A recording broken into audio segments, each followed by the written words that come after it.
Hi everyone, it's Shannon Shy. Welcome to another installment of Q&A with Shannon about OCD recovery. Thank you everyone for the questions. I really appreciate them. I hope you find the series helpful. All right. Oh, and by the way, I hope you enjoy my celebration that it's March 1st shirt. I have a peaceful, easy feeling. To the question. I was wondering if you would consider answering this on your next Q&A. Can you share the clarity, if any, you experienced after you stopped feeding OCD? For instance, while you might have still struggled with aspects of OCD, did you/have you been able to look back and see that the OCD was just that, OCD? It can be hard when working on OCD, the battle for certainty. But I have found many times by choking out the compulsions, eventually I can look back on certain OCD struggles and see them with clarity and logic. Thanks. All right, great question. And yeah, absolutely, I can share my experience about achieving clarity. I love talking about what recovery looks like, right? And recovery doesn't happen overnight. It's not a wave of a magic wand. It's a gradual process. And I love talking about it because I want people to have the proper expectations about recovery. It makes the journey a little less difficult to make. There are two parts to this question. The first is achieving clarity in the present, for the present. And the second is having clarity about the past and the way OCD used to abuse us. Interestingly, we achieve both simultaneously. And we achieve both by not intently searching for them or demanding them in the present. It's a paradox. They happen on their own and are a product of the process of consistently and repeatedly depriving the disorder of what it craves, of what makes OCD, doing the things that make OCD weaker. So your reference to choking out the compulsions is fitting.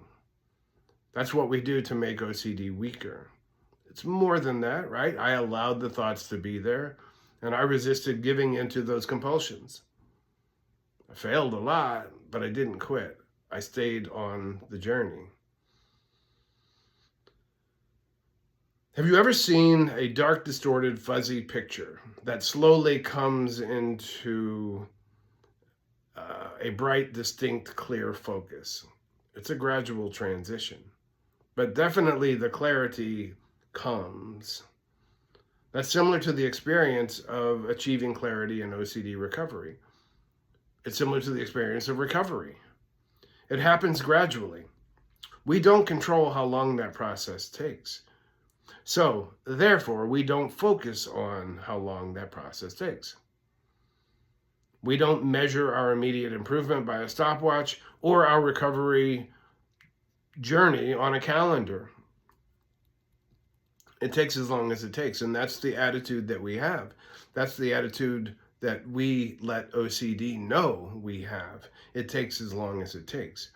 What we do focus on is what we control. We control whether we deprive the disorder of what it craves, your emotional, mental, or physical response in the moment, at that fork in the road. It's all you need to focus on. And you do that consistently and repeatedly, each time, every time you have the opportunity to. Exposures are opportunities. There is no better way to describe them. They are opportunities to do what you need to do to get better. As we do that, consistently and repeatedly, clarity reveals itself to us gradually. In the present, and also about the past. Yeah, your question is right on.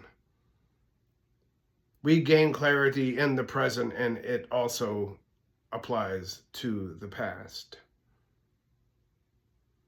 And while you can and should feel proud of yourself that you're doing the work, you don't stop to claim victory over OCD. You continue the work that we know you need to do, that you know you need to do. And your confidence and resolve will grow. exponentially as you continue to move on, as you continue to move forward. Recovery reveals itself to you. You have clarity in the moment and about things OCD used to exploit you and abuse you about in the past. It feels amazing.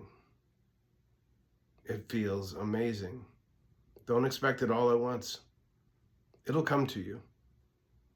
And the battle for certainty that you mentioned, I'll take that as ultimately trying to get certainty like people who don't have OCD. But we don't chase certainty in the moment. Uncertainty can be there. Anxiety can be there. We know that we need to deprive the disorder of what it craves, regardless of how we feel. Right? So do the work. I hope you found this helpful. Please keep sending the questions, and I'll see you on Monday for Motivation Mondays.